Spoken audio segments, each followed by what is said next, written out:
मेरी इच्छा तुम पूरी नहीं कर सकोगे। ऐसी कोई इच्छा नहीं जिसे हम पूरा न कर सकें। तो सुनो, हमारा एक ही पुत्र था पुनर्दत्त, जो जवानी में मर गया। तुम मेरे पुत्र को वापस ला कर दे सकते हो? मेरे वचन पर भरोसा रखिए माता, मैं आपकी इच्छा अवश्य पूरी करूंगा।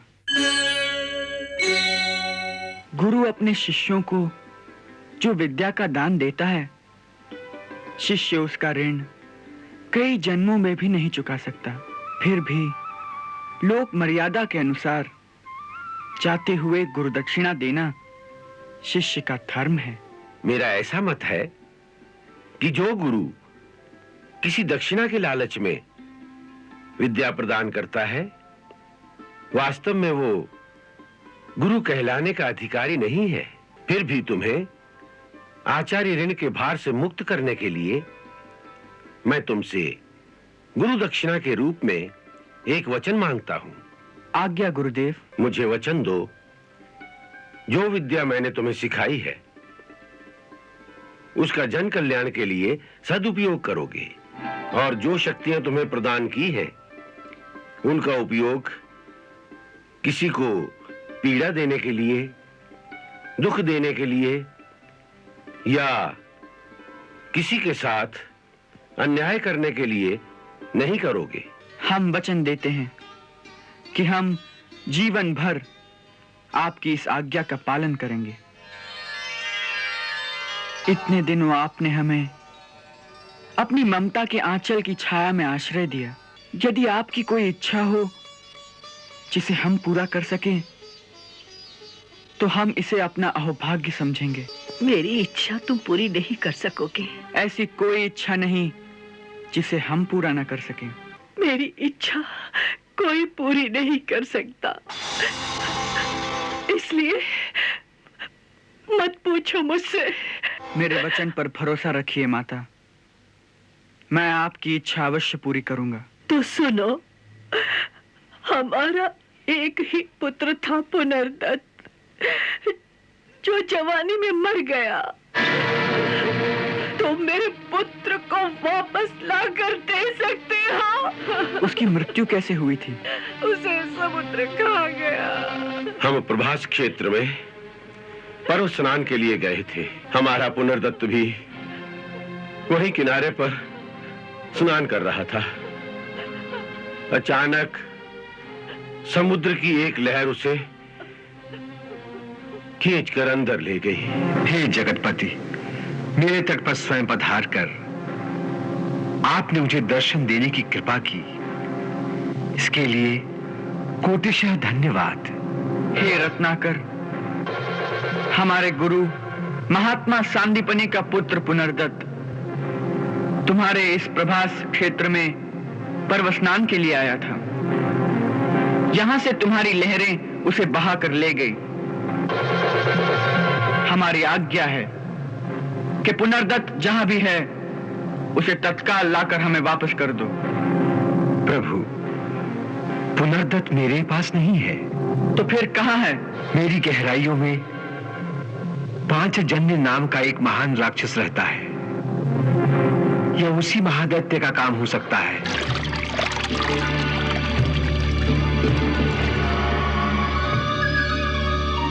जागो दैत्यराज, बाहर निकलो और देखो, तुम्हारा काल तुमसे मिलने आया है।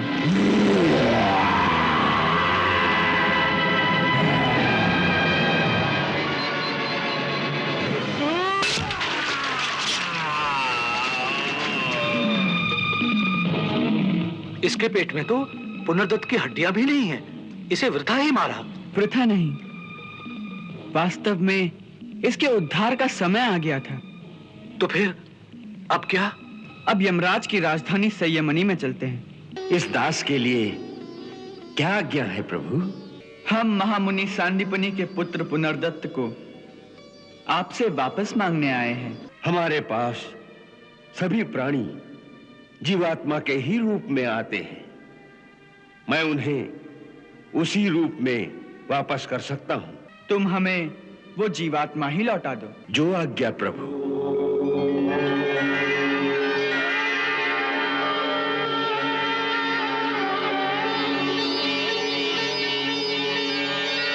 हे महात्मा, हम तुम्हारी कर्मनिष्ठा से अति प्रसन्न हैं। गुरुमाता, कृष्ण आ गया है। कृष्ण आ गया है। उसके साथ आपका पुत्र पुनर्दत्त भी आ गया है।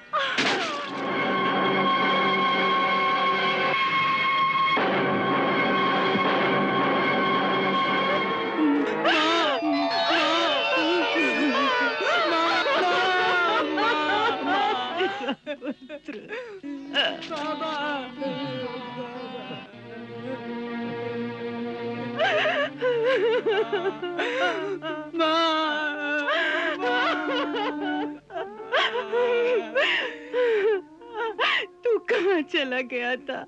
मुझे कुछ याद नहीं रहा। शायद मैं बेहोश हो गया था। फिर मैं लहरों में बहते बहते कहाँ पहुंच गया, मुझे कुछ याद नहीं। जब होश आया तो इन दोनों को देखा। ये लोग मुझे कुछ औषधि पिला रहे थे। इन्होंने कहा, तुम्हारे माता पिता नहीं, तुम्हें ढूंढने के लिए हमें भेजा। गुरु माता, इसे याद कैसे आती? गुरु माता, इसकी तो स्मृति ही खो गई थी। पर तुम लोगों को ये कैसे मिला? एक काला सा आदमी था जिसके पास एक काला भैंसा था। उसी के आंगन में ये रहता था। हमें कुछ संदेह हुआ कि वो काला, ये गोरा।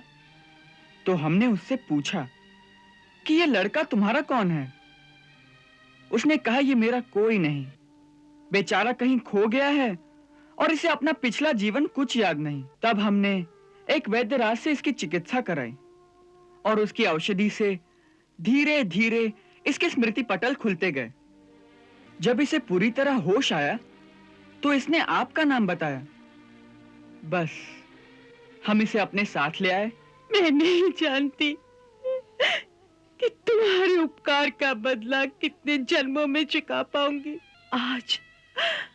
आज मैं तुम्हें आशीर्वाद देती हूँ कि जब तक तुम्हारी माता जीवित रहे तब तक तुम्हारा और तुम्हारी माता का ऐसा विछोह कभी ना हो।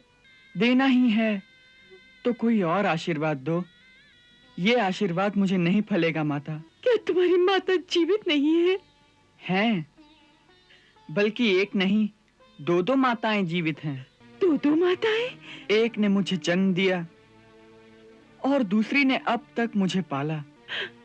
इसलिए एक के पास रहता हूं तो दूसरी से बिछोह हो जाता है, और दूसरी के पास रहता हूं तो पहली से बिछोह हो जाता है। इसीलिए मैंने कहा कि कोई और आशीर्वाद दो माता। तो सुनो, जिस प्रकार तुमने मेरा दुख दूर किया है, उसी प्रकार सारे संसार के दुखियों का दुख दूर करने की शक्ति भगवान तुम्हें प्रदान करे, जिससे ये सारा संसार तुम्हारी पूजा करे। आज तुमसे ये आशीर्वाद पाकर मेरा जीवन धन्य हो गया। अब मुझे विश्वास हो गया है कि तुम्हारे इस आशीर्वाद से मेरा इस धरती पर जन्म लेना अवश्य सफल होगा माता। हम दोनों पर जो तुमने ये महान उपकार किया है, इसका पूरा बदला तो मैं नहीं चुका सकता, परंतु आज मैं अपने इष्ट देव भगवान शिव के सामने ये प्रार्थना करता हूं कि आज तक मैंने जो निश्चल मन से उनकी उपासना की, उसका सारा फल तुम्हें प्रदान करें। और यदि तुम पर किसी श्राप की छाया है तो उसका सारा दंड मुझे दिया जाए। मैं प्रसन्नता से उसे स्वीकार करूंगा। गुरुदेव, इतनी उदारता एक पिता अथवा एक गुरु में ही हो सकती है, इसीलिए दोनों एक समान हैं। ऐसे उदार गुरु का शिष्य होना मेरे इस जीवन की सबसे बड़ी उपलब्धि रहेगी गुरुदेव, सबसे बड़ी उपलब्धि रहेगी।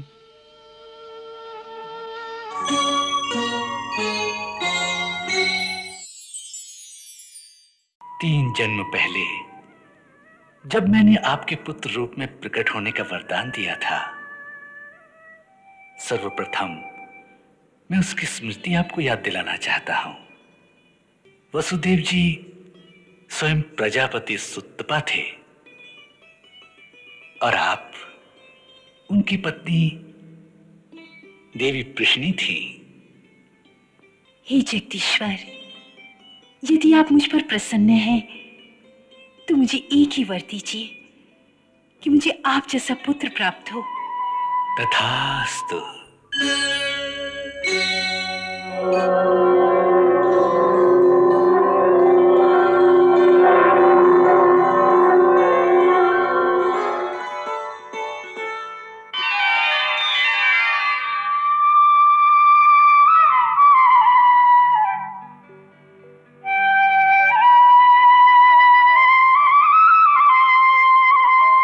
हे माता, आपके पुत्र रूप में मेरे प्रकट होने का अब समय आ गया है। 3 जन्म पहले जब मैंने आपके पुत्र रूप में प्रकट होने का वरदान दिया था,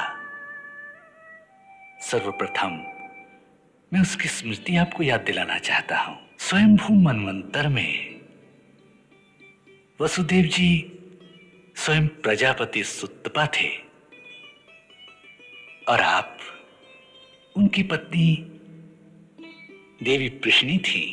उस जन्म में आप दोनों ने 12,000 वर्षों तक मेरे चतुर्भुज रूप के दर्शन पाने के लिए घोर तपस्या की थी। मेरा ये चतुर्भुज रूप अति दुर्लभ है, परंतु आपकी घोर तपस्या से प्रसन्न होकर मैंने आपको इसी चतुर्भुज रूप के दर्शन कराए थे।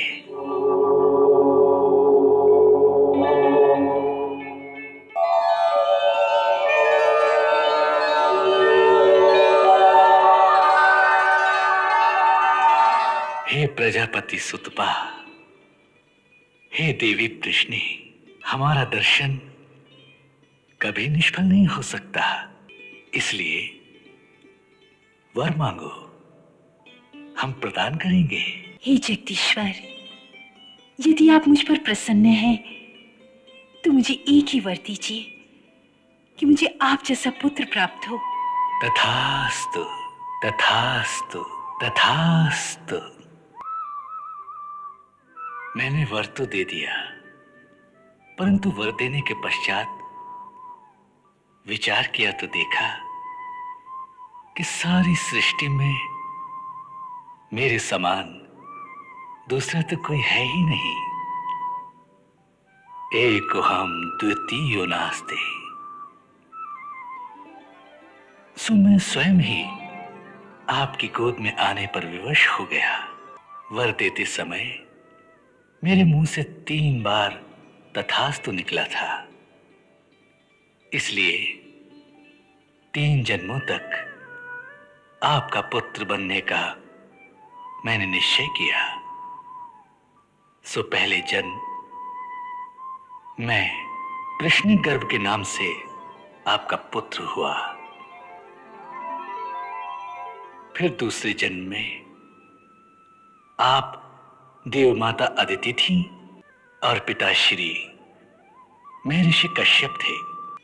उस जन्म में जब मैं आपके पुत्र रूप में प्रकट हुआ तो मेरा नाम उपेंद्र था। शरीर छोटा होने के कारण लोग मुझे वामन भी कहते थे। उस रूप में मैंने राजा बलि का उद्धार किया। अब इस तीसरे जन्म में मैं स्वयं परिपूर्णतम परमात्मा ही आपके पुत्र रूप में प्रकट होकर अपना वचन पूरा कर रहा हूं।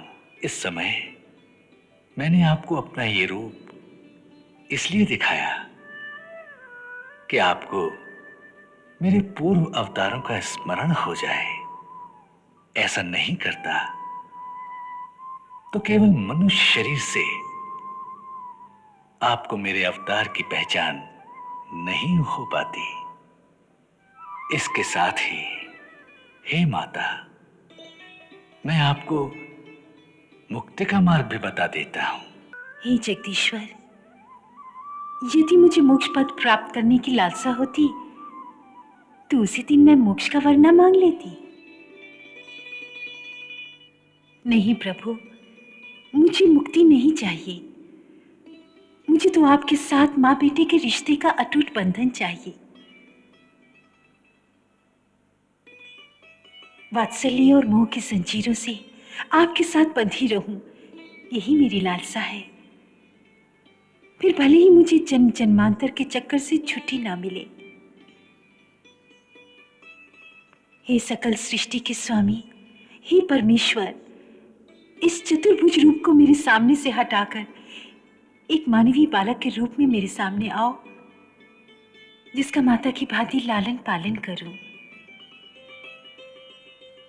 जो मुझे सताए, दुख दे तो उसमें भी आनंद पाऊं, जिसे क्रोध करूं तो रोने लगे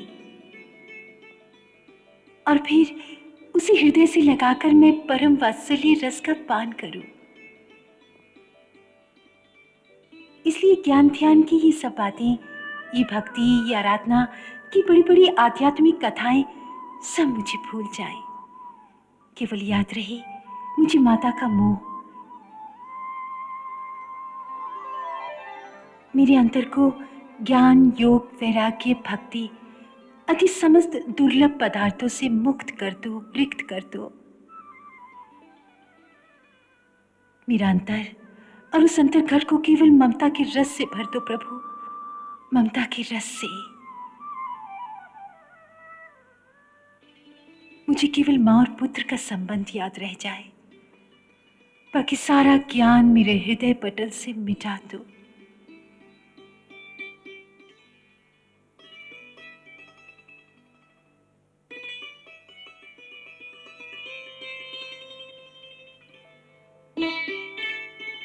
तथास्तु।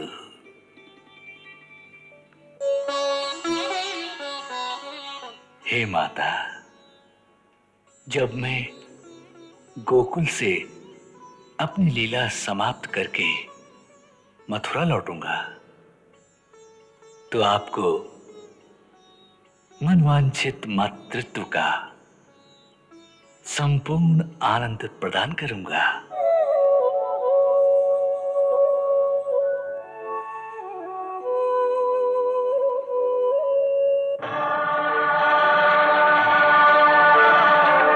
मेरी माया के प्रभाव से आपको ये सब बातें याद नहीं रहेंगी। आप पुत्र मोह की भावनाओं के जाल में स्वयं भी अपने आप को लपेटकर एक ओर मातृत्व और वात्सल्य का सुख और दूसरी ओर माता के भावुक हृदय की गहरी पीड़ा, दोनों भावनाओं का अनुभव करेंगी।